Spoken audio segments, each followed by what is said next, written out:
할렐루야. 자, 이렇게 우리 주님의 제단 가운데 나오신 저와 여러분들을 환영하며 축복합니다. 항상 우리가 우리 주님께 나올 때에 사실 항상 어려움들이 있거든요. 우리가 교회에 나올 때 교회를 나오지 못하게 하는 그런 사건도 있고 환경도 있습니다. 오늘 같은 경우 특별히 비가 많이 와서 여기저기 이제 도로가 침수되고 이제 그런 가운데서도 이렇게 주님께 나오신 저와 여러분들, 우리 하나님께서 이 예배 기뻐 받아주실 줄로 믿습니다. 언제나 그런 간절한 마음을 가지고 우리 주님께 진실한 모습으로 나아가시는 저와 여러분들이 되시기를 간절히 바랍니다. 자, 인터넷에 돌아다니는 유머 중에 보면 그 불륜과 부부의 차이라고 하는 내용이 있습니다. 자, 불륜과 부부는요, 겉으로 보기에는 정말로 저 사람이 불륜인지 부부인지 사실 분간하기가 어려워요. 그런데 자세히 살펴보면은 작은 차이들이 있다고 합니다. 자, 대표적으로 이제 한 쌍의 남녀가 이제 그 중년 남녀가 이제 식당에서 비싼 그런 음식을 시키면 그런 경우에는 불륜의 관계고, 그리고 싼 음식을 시키면 그것은 부부 사이라고 이야기를 합니다. 그리고 그들이 식사 중에 막 끊임없이 대화를 하고 막 하하하고 호하고 즐거운 그런 모습이면 불륜이고요. 침묵 가운데 그냥 먹는 것에만 열중하고 있으면 그건 부부관계라고 그렇게 이야기를 합니다. 또 식사가 끝나고 나서 남자가 돈을 내면 불륜이고 여자가 돈을 내면 부부 사이라고도 하기도 하고요. 또 식사가 끝난 후에 이제 자동차를 타고 드라이브를 싹 가게 되어지면 그러면 불륜이고 바로 집으로 돌아가면 그런 부부 사이다라고 그렇게 이야기를 합니다.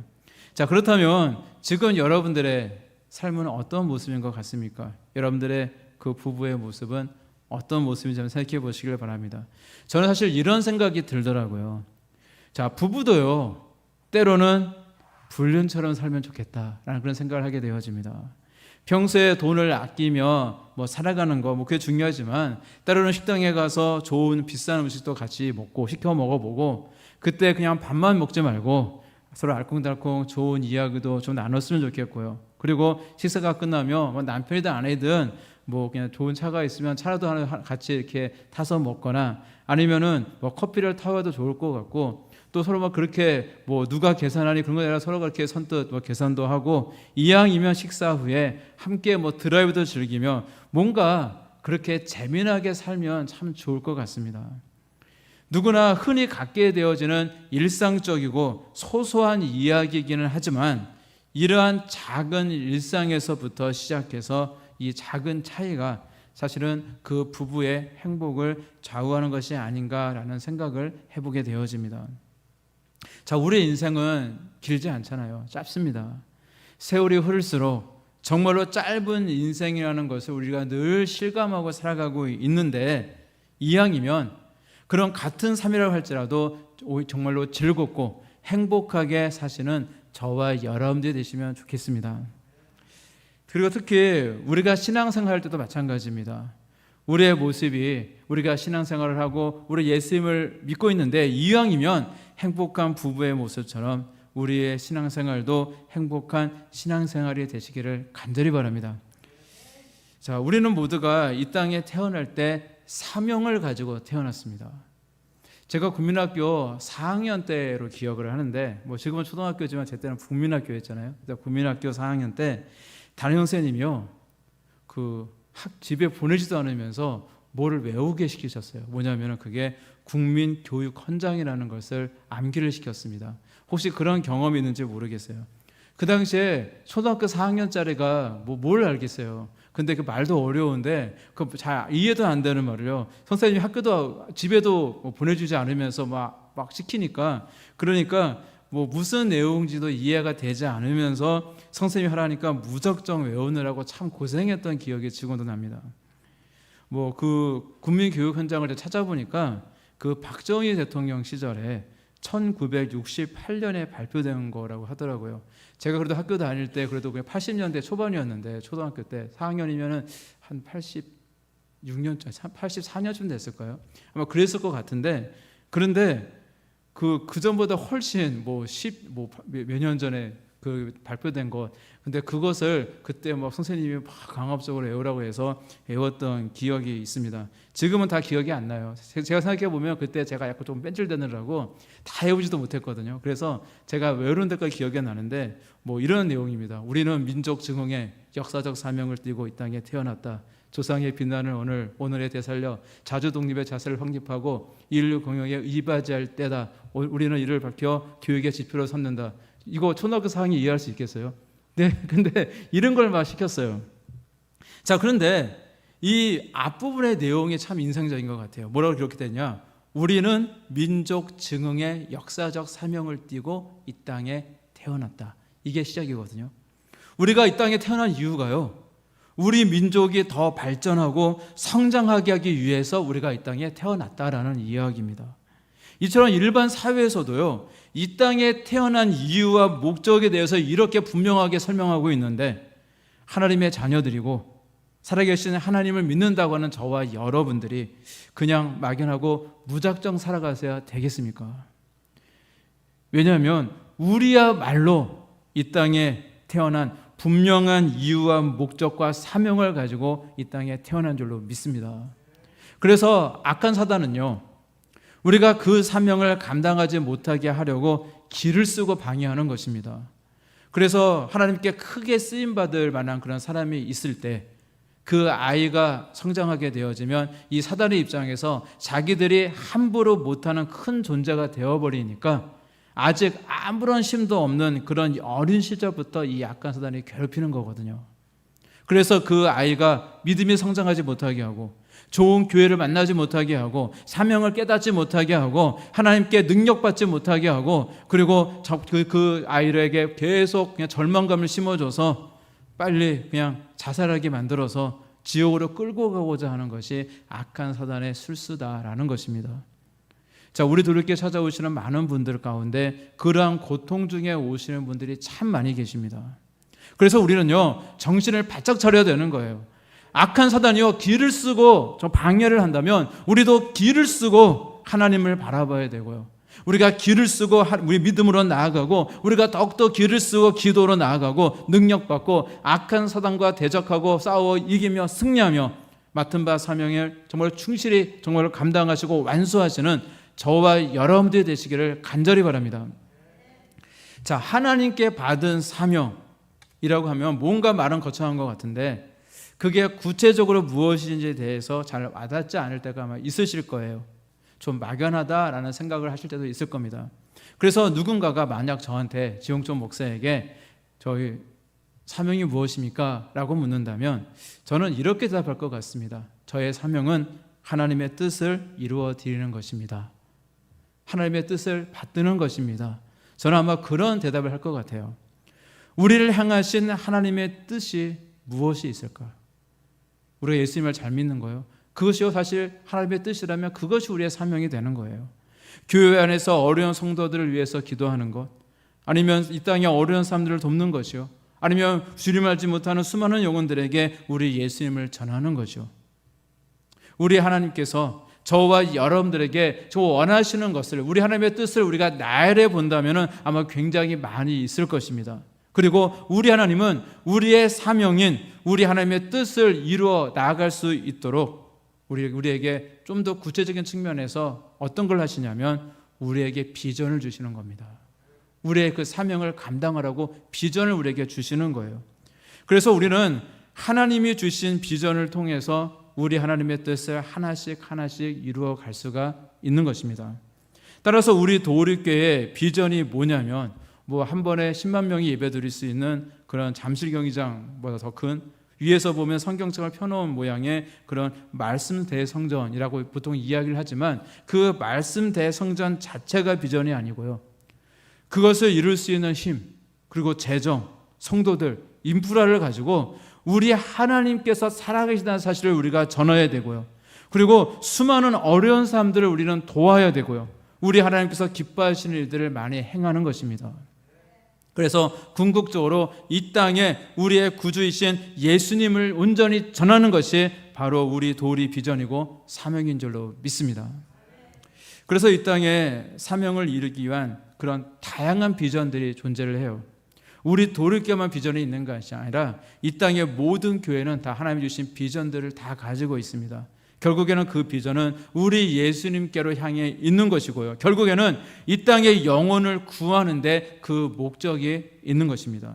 그래서 각 교회들은요, 우리 예수님을 바라보며 우리 주님이 주신 비전을 향해 기도하며 순종하며 믿음으로 나아가야 되는 것입니다. 따라서 저와 여러분에게 주신 이 비전이 도리 비전이라고 한다면 우리는요, 열심히 기도하고 또 열심히 순종하며 도리 비전을 이루기를 소망하며 나아가서 정말로 그 맡겨주신 그 사명 아름답게 감당해 나아가시는 저와 여러분들이 되시기를 간절히 바랍니다. 자, 그리고 우리 그리스도인들이 그 가지고 있는 어떤 사명을 이야기할 때 가지고 있는 오해들이 있거든요. 그 대표적인 것을 꼽는다면 사명의 길은 어렵다라고 하는 그런 생각이 있습니다. 그래서 사명의 길을 십자가의 길에 비유를 합니다. 무거운 십자가를 지고 우리 예수님이 정말로 골고다 언덕을 정말로 힘들게 걸으셨던 것처럼 나도 그렇게 준하는 그런 어려움을 가지고 예수님을 억지로 쫓아가야 되는 것, 그것이 사명이다라고 그렇게 생각하는데 사실 그게 오해라는 거예요. 그래서 우리 많은 목사님들 되시는 분들 중에 특히 목회자로 부름받는 분들 가운데 보게 되어지면 끝까지 안 하겠다고 도망치시는 분들이 계세요. 결국에는 나이가 많이 드셔서 이제 이거 해도 안 되고 저거도 안 되고 내가 하나님께 불순종해서 그렇구나 하고 끝나 깨닫고 이제 늦깎이 신학생이 되어가지고 그렇게 신학교에 다니는 분들이 계시거든요. 저도 학창 시절에 이제 그런 분들을 몇 분 이제 알고 있었습니다. 저보다 나이가 20살 많으신 분도 있고 나이가 많으세요. 그런데 그분한테 이제 삼촌 이런 게 아니라 형 이렇게 불렀어요. 형. 그래서 하여간 큰 형님들이 몇 분 계셨던 기억이 있습니다. 근데 이것은 목회자들만이 아니라 우리 평신도들도요, 그만큼 하기 싫어한다는 겁니다. 우리 하나님께 순종하며 살아가는 것이 어렵다라고 생각한다라는 것입니다. 그런데 그거 아십니까? 우리 하나님께서 우리에게 명령하실 때는 우리에게 그저 무거운 짐만 잔뜩 주시기 위해서 명령하시는 분은 아니시다라는 것입니다. 우리 하나님께서 우리의 환경, 우리의 상황을 절대 고려하지 않고 마치 먼 하늘에 있는 어떤 별을 따는 듯한 뭔가 하늘에서 뭔가 뚝 떨어지는 듯한 뭔가 현실과 아주 동떨어지게 우리에게 명령을 하시는 분이 절대 아니라는 사실입니다. 그것을 오늘 말씀을 우리에게 전해주고 있습니다. 오늘 보실 말씀 11절 말씀 보게 되어지니까 내가 오늘 내게 명령한 이 명령은 내게 어려운 것도 아니요 먼 것도 아니라 라고 말씀하고 있습니다. 이처럼 우리 하나님의 명령은 우리에게 어려운 것도 아니고요, 우리의 삶과 아주 동떨어진 것도 절대 아니라는 것입니다. 우리 예수님이 어떤 분이십니까? 우리 예수님은요, 아기의 모습으로 이 땅에 오신 분이세요. 우리 예수님은 그 영아기 시절도 보내셨고요, 유아기 시절도 보냈고, 그 다음에 우리가 아동부 얘기하는 그 아동 시기도 보내셨던 분입니다. 어린이일 때도 있었고 청소년 시절도 보내셨고 또한 성인이 되셨던 그런 분이세요. 그래서 인생의 모든 것들을 다 경험하셨던 분이기 때문에 인생의 연약함을 너무나도 잘 알고 계신 분입니다.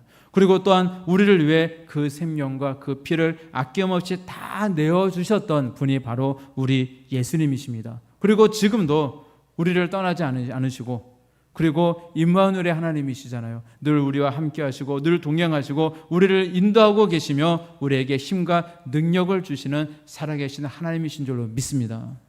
따라서 우리 예수님은요, 나를 사실 나보다 더 잘 알고 계세요. 내가 알지 못하는 부분까지 다 알고 계신 분이 우리 예수님이다라는 겁니다. 근데 그런 분이 주시는 명령인데 우리가 절대 할 수 없는 것을 명령하시지 않는다는 것입니다. 따라서 그 하나님의 이 명령은 저와 여러분들에게 어려운 것도 아니요, 아주 먼 세상에 있는 그런 이야기도 아닙니다.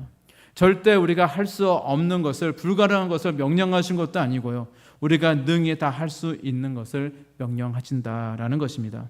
그래서 오늘 보실 말씀 11절에서 14절 말씀을 다시 읽어드리겠습니다. 이렇게 말씀하고 있어요. 내가 오늘 내게 명령한 이 명령은 내게 어려운 것도 아니요 먼 것도 아니라 하늘에 있는 것이 아니니 내가 이르기를 누가 우리를 위하여 하늘에 올라가 그의 명령을 우리에게로 가지고 와서 우리에게 들려 행하게 하려 할 것이 아니요 이것이 바다밖에 있는 것이 아니니 내가 이르기를 누가 우리를 위하여 바다를 건너가서 그의 명령을 우리에게로 가지고 와서 우리에게 들려 행하게 하려 할 것도 아니라 오직 그 말씀이 내게 매우 가까워서 내 입에 있으며 내 마음에 있은즉 내가 이를 행할 수 있느니라 말씀하고 있습니다. 자, 우리 하나님께서 명령하신 것은 우리가 능히 할 수 있다는 사실을 여러분들 믿으시기를 바랍니다. 절대 어려운 것을 시키지 않는다는 거예요. 자, 그런데 결국에는 무엇이냐면요. 자, 우리 하나님께서 이스라엘 백성들에게 원하셨던 것은 무엇이냐면 하나님만을 섬기며 살라는 겁니다. 우리 하나님의 명령은 다른 것이 아니었어요. 세상의 헛된 우상을 바라보지 않고 하나님만을 섬기며 하나님께만 예배드리고 하나님께만 기도드리고 하나님의 뜻 가운데 살아가라라는 그런 말씀이었던 것입니다. 그래서 우리 하나님과 이 관계가 회복되어지기를 원하셨어요. 어떤 영적인 관계가 회복되어지기를 원하셨습니다. 그래야 우리 하나님께서 그들에게 하나님의 복을 마음껏 부어주실 수가 있었기 때문입니다. 자, 그래서 우리 하나님은 이런 명령을 하셨다는 겁니다. 그리고 이 모든 것들은 그들이 능히 할 수 있는 것들이었고 우리 하나님은 이 명령을 통해서 그 백성들에게 복을 주시고 또한 그들에게 이 참 행복을 누리며 살기를 원하셨다라는 것입니다. 자, 이것은 오늘날 저와 여러분들도 마찬가지입니다. 이처럼 우리 하나님의 명령은요 결국 우리에게 참 행복을 가져다 준다는 사실을 여러분 믿으시기를 바랍니다. 그 꽃들에게 희망을 이라고 하는 그런 유명한 동화가 있습니다. 자, 거기에는 그 헛된 욕망의 기둥이라고 하는 기둥이 있어요. 아주 높은 기둥. 이 제목이 그 기둥의 이름이 뭐냐면 헛된 욕망의 기둥이에요. 자, 그런데 그 밑에 보면은요 바글바글한 게 있어요. 애벌레들이요 바글바글하면서 이 애벌레들은요 이 헛된 욕망의 기둥에 이 꼭대기에 뭐가 있는지도 알지 못하면서 다들 거기에 올라가려고 길을 쓰고 애쓰고 있어요. 다른 애벌레가 올라가면요 붙잡고 그 애벌레 타고 올라가고요 뭐 같이 떨어지고 그러면 또 길을 쓰고 올라가고 한 그런 모습으로 서로가 짓밟으면서 계속해서 그 헛된 욕망의 기둥을 올라가고 있습니다. 그 나의 욕망과 목표를 위해서라면 주변을 둘러보지 않고 오직 위로만 오르려고 했던 이 애벌레들은 어쩌면 이 시대를 살아가고 있는 우리 인생들의 자화상이라고 이야기할 수가 있을 겁니다. 자, 그러나 이 수많은 애벌레 가운데 노랑 애벌레 한 마리가 있어요. 자, 그 애벌레는요 함께 그 기둥에 올라가려고 하다가 이제 뭔가 생각이 들어서 자신만의 길을 가고자 결심을 합니다. 그래서 그 기둥에서 내려와서 그는 이제 꼬치 속에 들어가게 되어지고 얼마 후에 나비가 되기를 이제 꿈꾸며 그 꼬치 속에서 기다리다가 세상 모두가 원하는 그 길을 버리고 꼬치 속에서 외로움과 어두움을 극복하며 인내하고 결국에는 이 애벌레는 끝내 아름다운 나비가 되어서 그렇게 파란 하늘을 향해 날아갔다라는 그런 이야기예요. 자, 우리의 눈으로 볼 때 높고 화려하다고 해서 그리고 많은 사람들이 가는 길이라고 해서 절대 옳은 것은 아닙니다. 남들이 가지 않고 힘겨운 길이라고 할지라도 정말 우리 하나님의 뜻이 있는 길이라면 우리는 소신을 갖고 우리 하나님께서 원하시는 이 비전을 향해 정말로 걷는 그 길이 옳은 길인 것입니다. 성경은 절대 우리에게 넓은 길로 가라고 말씀하지 않습니다. 우리에게 좁은 길로 가라고 말씀하십니다. 세상이 원하는 그 욕망을 따라가라 말씀하지 않으시고 우리에게 우리 하나님의 뜻을 따라가라 말씀하고 계신 것입니다. 그리고 그 길에 궁극적인 행복이 있는 줄로 믿습니다.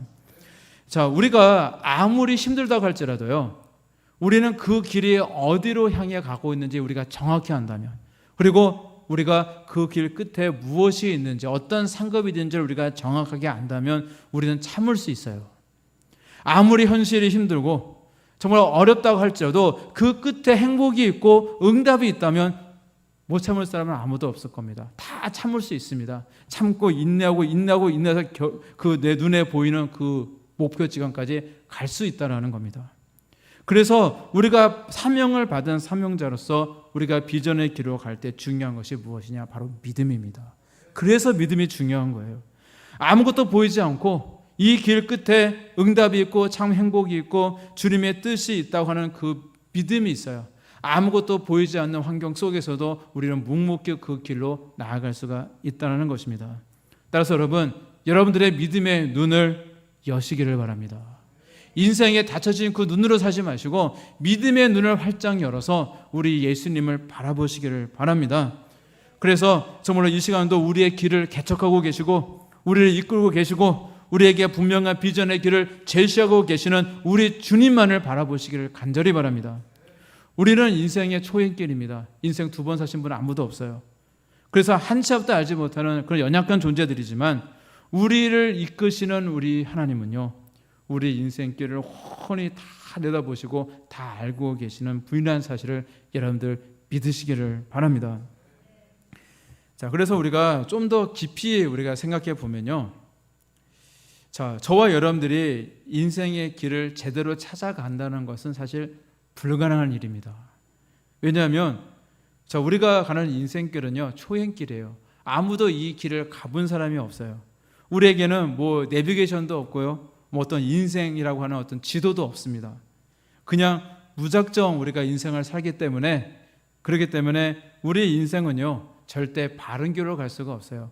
많은 사람들이 이곳이 성공이다라고 이야기하는 그 길이 성공의 길이 아니고요, 정말로 중요한 것은 우리 예수님께서 원하시는 그 길로 가는 것이 중요하다는 것입니다. 왜냐하면요, 우리 예수님이 그 길을 다 알고 계시거든요. 내가 길을 모른다면은 당연히 우리는요, 물어봐야 되는 거예요. 길을 가다가 길을 잘 모르겠으면 이 길 맞아요? 라고 물어보는 것처럼 우리는요, 내가 스스로 길을 찾으려고 하고 노력하는 것이 아니라 정말로 우리 예수님께 정말로 나와서 우리의 인생길을 어떻게 가야 되는지 우리가 그렇게 우리 예수님께 물어봐야 되는 것입니다. 왜냐하면 우리 주님께서는 이 길을 만드신 분이기 때문입니다. 자, 그러면은 우리의 인생길을 지으신 우리 예수님께서 자, 길을 가르쳐 주신다니까요. 가르쳐 주십니다. 오늘 주님은요, 우리 주님은 오늘 우리에게 이렇게 말씀하세요. 우리 예수님은 특별합니다. 어떻게 말씀하시냐면 몸소 실천하시고 몸소 앞장서서 가시는 분이십니다. 우리가 보통 길을 갈 때 이렇게 해서 저렇게 가세요라고 얘기할 것 같은데 우리 예수님은 그렇게 얘기 안 하세요. 길을 어떻게 가야 됩니까? 물어볼 때 우리 예수님은 어떻게 말씀하시냐?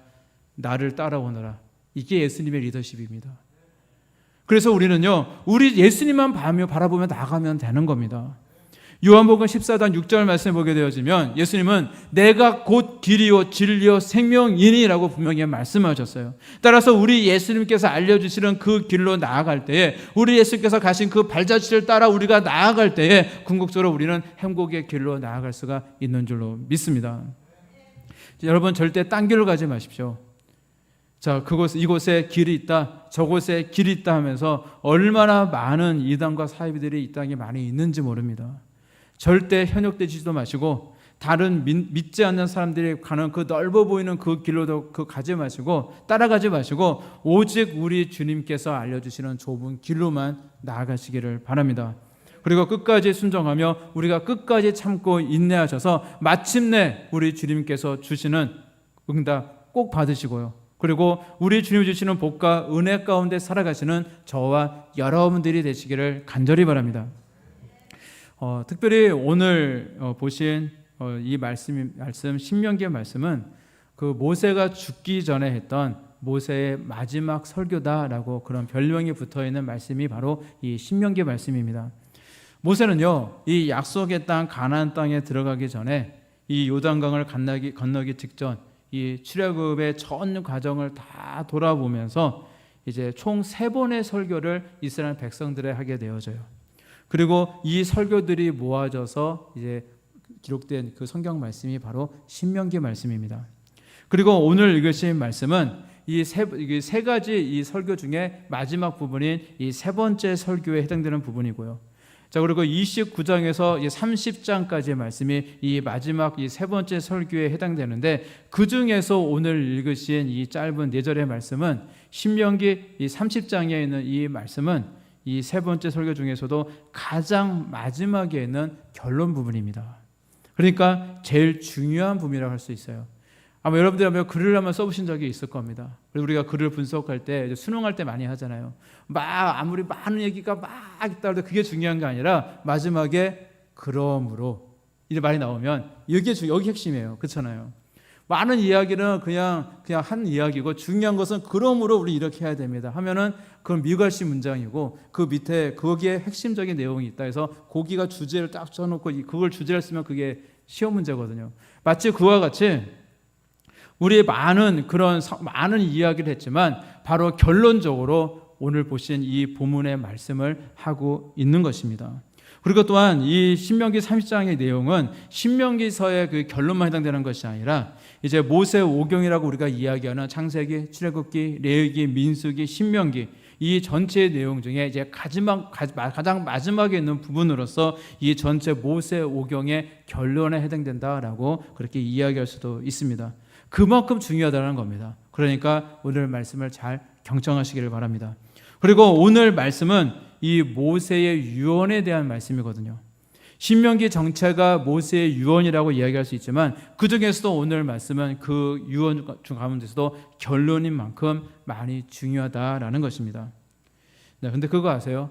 사람의 유언은요 엄청난 효력을 가지고 있습니다. 자, 근데 그 유언이 효력을 발휘하려면 여러 가지 법적인 요건을 갖추고 있어야 된다고 그래요. 구두로 내가 말로만 한 유언은요 유언이 설립되지 않는다고 그래요. 그리고 혼자 글로 이제 유언을 적어 놓잖아요. 근데 그것들을요 그 유언을 자식들이 인정하지 않으면 소용이 없다라고 이야기를 합니다. 자, 그래서 유언이 효력을 가지려고 있으려면 이제 먼저는 증인이 있어야 되고요. 그래서 뭐 변호사나 이제 법무사에 가서 어떤 공적인 인증을 받아야 됩니다. 그러면 이제 그 유언이 이제 효력을 발휘하게 되어서 어떤 민법이나 상속법보다 더 최우선화되는 그런 영향력을 발휘하게 되어진다고 합니다. 자, 근데 왜 이렇게 까다롭게 하냐면요. 그 인생의 마지막 말이기 때문에 그래요. 한평생 인생을 살아가면서 그 인생이 80년인지 90년인지 알지 못하지만 평생을 살아가면서 이제 마지막 남기고 있는 그런 말이기 때문에 유언은 그만큼 중요하게 다뤄지는 것입니다. 자, 그리고 이 모세 선지자의 유언인 오늘 말씀에서 이 중요한 유언의 말씀에서 11절 말씀에서 이렇게 시작하고 있는 것입니다. 아까는 제가 개역개정으로 읽어드렸으니까 이번에는 한번 좀 더 쉬운 번역인 새번역 성경을 읽어드리겠습니다. 오늘 내가 당신들에게 내리는 이 명령은 당신들이 실천하기 어려운 것도 아니고 당신들의 능력이 미치지 못하는 것도 아닙니다 라고 기록을 합니다. 모세는요 이스라엘 백성들에게 명령을 남기면서 하는 이야기가 당신들이 능히 실천할 수 있는 명령이다라는 것을 강조하고 있어요. 한마디로 이 명령 실천할 수 있으니까 순종하라는 그런 이야기입니다. 여러분 혹시 손오공 이야기 아십니까? 손오공. 아마 그 서유기라고 하는 소설에 등장하는 주인공 이름이 바로 손오공입니다. 근데 이건 실질적으로 있었던 일인데 그 당나라 태종 때에 그 현장 3장이라는 그런 승려가요. 불교의 경전을 구하기 위해서 인도까지 이제 험한 여행을 한 일이 있었다고 합니다. 그리고 그 이야기가 이제 전해 내려오면서 이 명나라 때 이 이야기가 이제 소설로 이제 되어지는데 그것이 바로 서유기입니다. 자, 근데 그 소설을 보게 되어지면 이제 삼장법사라고 하는 어떤 스님이요. 이제 경전을 가지기 위해서 저 먼 그 서방 낙토까지 이제 가게 되어져요. 그때 이제 혼자의 힘으로 갈 수 없으니까 이제 손오공, 저팔계, 사오정 이 세 명의 제자를 데리고 가게 되어지는데 가는데 정말로 많은 고생을 하게 되어집니다. 수많은 유괴들과 싸워야 되고요. 그리고 81가지 환난을 겪어야만 했고 그래서 그들은요 결국에는 그 고난과 환난 속에서 간신히 사명을 완수해서 그 경전을 가지고 오게 되어져요. 자, 그런데 만약 우리 하나님의 명령이 이와 같은 것이라면 그것을 할 수 있는 사람이 사실 얼마나 있을까요? 근데 정말로 다행한 것은 무엇이냐면 우리 하나님의 명령은 그렇게 멀리 있는 것이 아니라는 사실입니다. 삼장법사 이 일행은요 경전을 가지기 위해서 그렇게 먼 길을 가고 갖은 고생을 다 했다고 하지만 우리는요 하나님의 말씀을 우리가 듣기 위해서 하나님의 말씀을 우리가 구하기 위해서 그런 고생을 할 필요가 없다라는 것입니다. 하나님의 말씀은 아주 가까운 곳에 있습니다. 오늘 읽으신 14절 말씀에 보니까 얼마나 가까이 있냐면 이미 내 입에 있고 내 마음에 있다라고 말씀하고 있습니다. 실질적으로 사실 우리 주변에 널린 게 성경책이잖아요. 성경 말씀입니다. 그리고 우리는 쉽게 하나님의 말씀을 접할 수가 있습니다. 그런데 그 말씀에 순종하느냐, 그 말씀에 순종하지 않느냐에 따라서 우리 인생의 방향이 결정되어지는 것입니다. 자, 어떤 선생님이 학생이 풀 수 없는 문제를 내놓고는 풀어봐라 라고 이야기를 했습니다. 자, 그러자 역시 그 학생은 풀지 못했어요. 자, 그러면은 그것은 학생 잘못입니까? 아니면 선생님 잘못입니까? 학생은 절대 풀지 못하는 문제를 내놓고 풀어봐라 얘기하면요, 그것은 그 어려운 문제를 낸 선생님 잘못인 거거든요. 자, 그러나 선생님이 이 학생이 조금만 노력하면 풀 수 있는 문제를 줬어요. 그런데 그 학생이 귀찮다고 안 풀고 있으면 그러면 그것은 학생이 나쁜 거거든요. 선생님 문제가 아니에요. 자, 어느 주인이요, 만일 머슴에게 정말로 그 머슴의 그 체력과 힘으로 들 수 없는 짐을 맡겼습니다. 그리고 그 짐을 들고 따라오라고 그래요. 그러면 당연히 그 머슴은 그 짐을 들 수가 없어요. 그렇다고 야단치고 있다면 그것은 머슴의 문제입니까? 아니면 그 주인의 잘못된 모습입니까? 당연히 주인이 잘못된 거거든요. 주인이 나쁜 사람입니다. 그러나 능히 들 수 있는 그 짐을 내주었는데도 머슴이 들지 않는다면 그것은 머슴이 나쁜 놈입니다. 자, 오늘 말씀도 바로 그것을 우리에게 이야기해 주고 있는 것입니다. 오늘 모세 선지자는요, 이스라엘 백성들에게 하나님의 말씀은, 즉 우리 하나님의 명령은 이것은 풀 수 있는 문제다. 그러니까 이것을 풀어라 라고 말씀하고 있는 거예요. 이것은 들 수 있는 짐이다. 그러니까 이것을 들어라 라고 명령하고 있는 것입니다. 그런데 내가 순종하지 않고 행하지 않는다면 그 책임은요, 바로 나에게 있는 겁니다. 그러나 내가 순종하여서 그 말씀대로 행하며 순종하며 내가 따라간다면, 그래서 바른 길로 내가 나아가고 있다면 우리 하나님은요, 반드시 우리의 인생, 그 순종에 대한 그 삶에 대한 책임을 져주시고 반드시 보상해 주시고 반드시 복으로 행복으로 갚아주실 줄로 믿습니다. 따라서 여러분, 우리 하나님이 주신 이 순종이라고 하는 이 문제 열심히 푸시기를 바랍니다. 근데 이왕 하는 거 즐겁게 푸시기를 바랍니다. 그러면 문제를 풀면서 우리의 실력이 점점 늘어나는 것처럼 우리의 믿음의 실력도 점점 성장하는 그런 모습을 통해서 여러분들도 그 성장의 기쁨을 또한 맛보게 될 줄로 믿습니다.